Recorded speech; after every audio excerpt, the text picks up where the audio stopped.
নমস্কার দর্শক বন্ধুরা, মোটিভেশনাল শ্রীমন্ত চ্যানেলে আপনাদের জানাই সুস্বাগতম।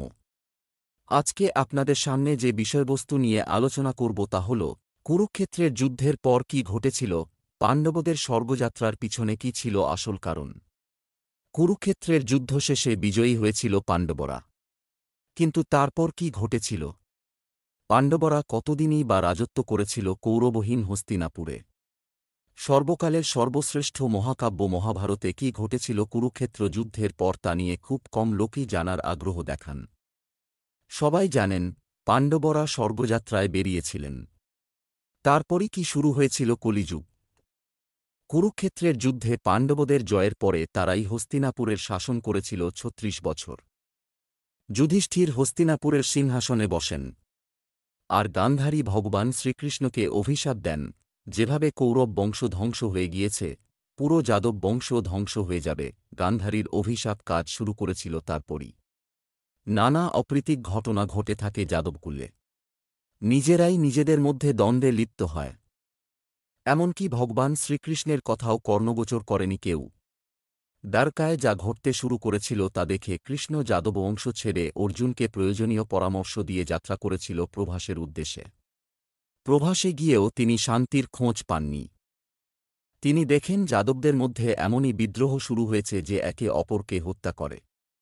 তার ফলে পুরো জাতি ধ্বংস হয়ে যেতে থাকে। তিনি যখন বিদ্রোহের আগুন নেভানোর চেষ্টা করছেন, এক ব্যাধ ভগবান শ্রীকৃষ্ণের রাতুন চরণকে পাখি মনে করে তীর নিক্ষেপ করেন।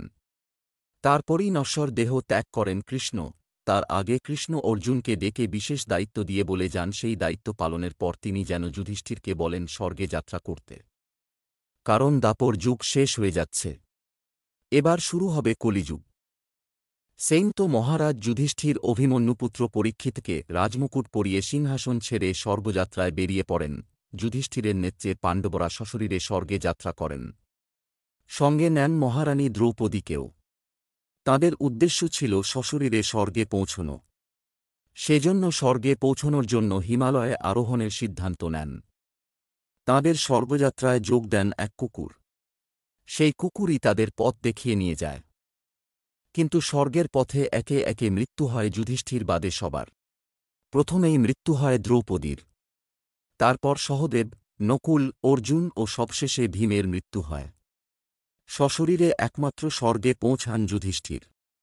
অভিযান শেষ হয় মহাভারতের অন্তর্ধান পর্ব। দাপর যুগের শেষে শুরু হয় কলিযুগ। আশা করি বন্ধুরা ভিডিওটি দেখে আপনাদের ভালো লেগেছে। ভালো লাগলে আপনজনের উদ্দেশ্যে শেয়ার করবেন, চ্যানেলটি সাবস্ক্রাইব করবেন। আজ এখানেই শেষ করছি। ঈশ্বর আপনার মঙ্গল করুক। নমস্কার, ধন্যবাদ।